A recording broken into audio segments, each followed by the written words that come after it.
The system is failing. We're going to have more homelessness, more unemployment, and the government has to print more money.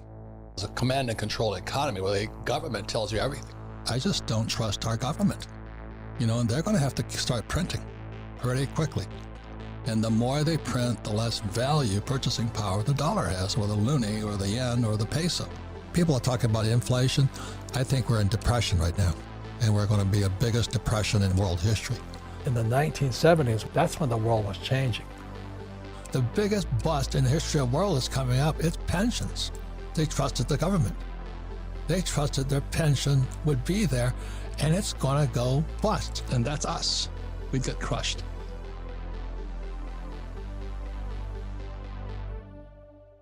Welcome back, ladies and gentlemen. This is the Bearable Bull here. And I got this aggressively average content for you today. As ladies and gentlemen, today I have a lot of explosive info that has been circulated within the XRP community. But first, I have a special announcement to make. I'm extremely excited that in honor of NFT NYC, I've decided to dedicate a week on my channel to my favorite NFT projects. The first one, starting with a powerful interview with the head of NFT.com, CEO of Immutable Holdings and former member of Hedera, Jordan Freed. This will be live on my channel tomorrow. Was supposed to be posted today, but given the state of the world, I believe that the best time for all of you to receive this important interview will be tomorrow, as you'll be able to fully digest the weight and the quality of that information with a clear mind. Ladies and gentlemen, there are a lot of nuggets in there that are really going to resonate with you, as Jordan Freed is over here trying to develop, in my opinion, the biggest competitor to OpenSea. And I personally believe they're going to win.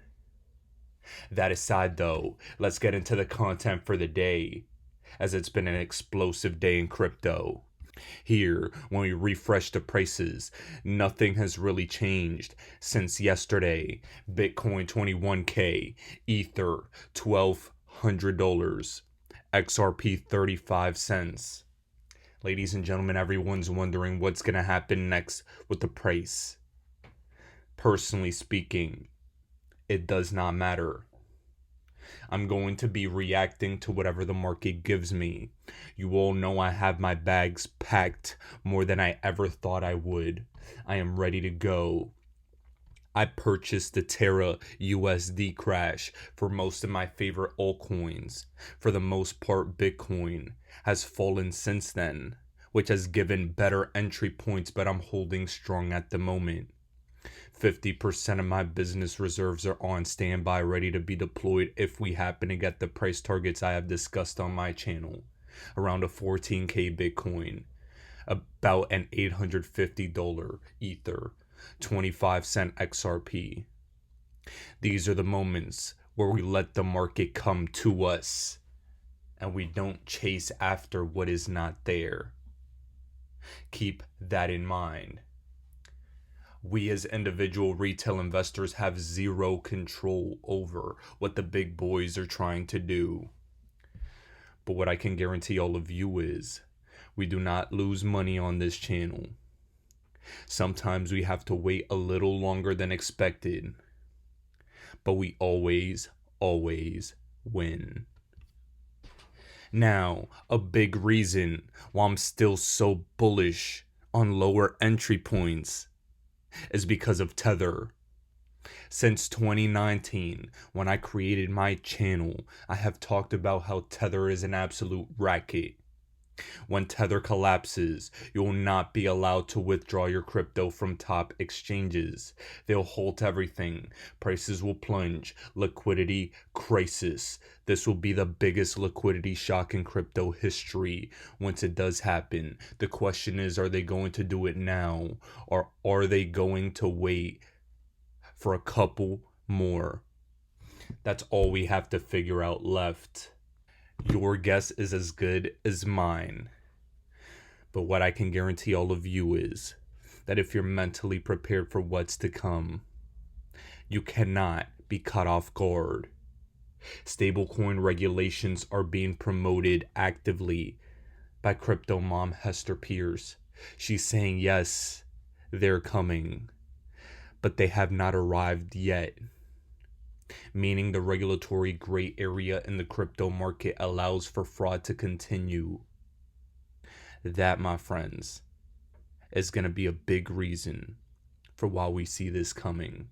And that is why I still have some cash and have actively, like a madman, been working my ass off to acquire as much cash as possible. Cash flow, cash producing assets, multiple income streams are king right now. That is the lifeblood in your financial veins. And that will allow you to invest in great entries once everything hits the fan. Ladies and gentlemen, a lot of you may be wondering, hey, Bull, what happened to this damn altcoin season that you were so bullish about? Personally speaking, guys, I still think it's going to happen. But we are just weathering the storm right now. The reason it's so hard to see it coming is because Bitcoin has typically been the leader of the crypto space, leading bull runs after having the quote 4-year cycles would put our next crypto bull run into 2024. However, they're not accounting for two massive events happening in the crypto space. One, the biggest event since the Genesis block will be the Ethereum merge, and two, the biggest regulatory hurdle in the crypto market being overcome is this SEC case against Ripple. New tech pivoting away from proof of work as well as a more healthy crypto environment, with the SEC losing a lot of power. That right there, my friends, is what will cause another bull run. Jeremy Hogan posted, Gary Gensler feels his agency's grasp on power will be weakened with legislation, and of course it is, because they're so incompetent. Numerous SEC officials have been stepping down, running away like flies from Gary Gensler. And it's because they don't even believe in what he's trying to do. He's trying to broker a deal with the CFTC. And the reason is because this Ripple case has been completely embarrassing. It's shown a light on SEC corruption. And I speculate that at the end of the day, we're going to win. Now, ladies and gentlemen, without further ado, I want to play you two clips back to back of Brad Garlinghouse giving the SEC the damn business. Because this was him literally firing warning shots and putting the SEC in their place. Please take a listen. In this case, you have almost 70,000 people who hold XRP in the United States who are trying to sue the SEC for harming them.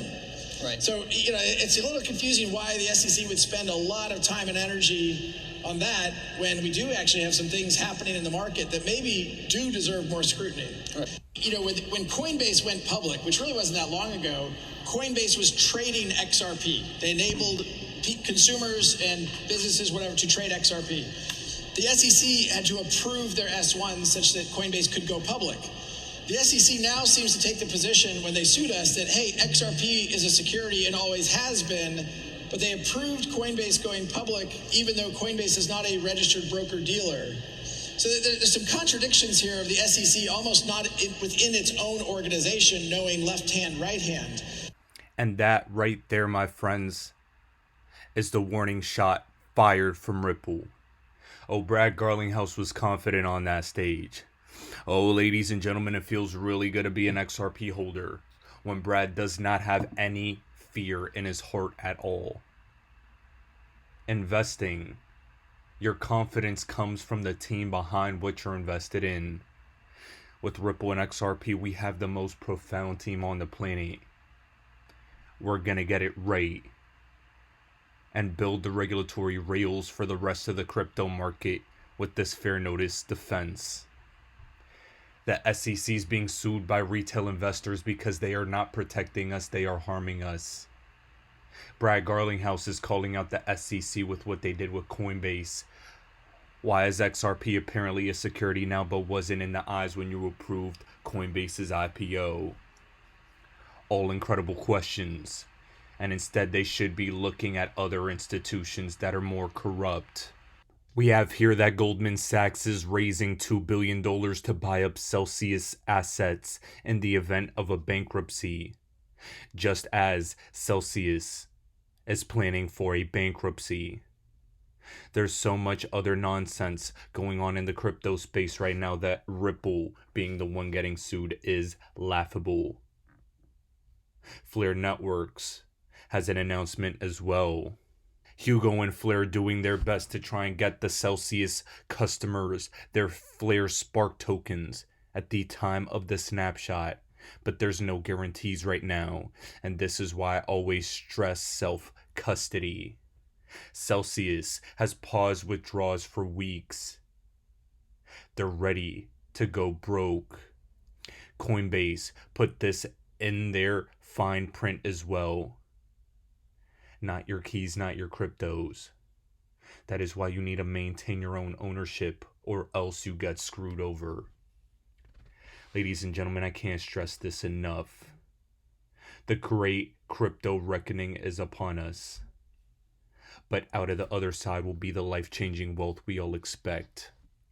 Exchanges. They're getting wiped out left and right. Who knows what the last big one to go down will be.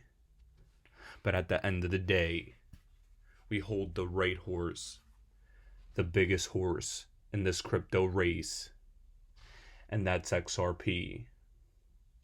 Let Brad's message on stage resonate with all of you. We're going to be okay. And there shouldn't be a single doubt in your minds about that. Ladies and gentlemen, this is the Bearable Bull here.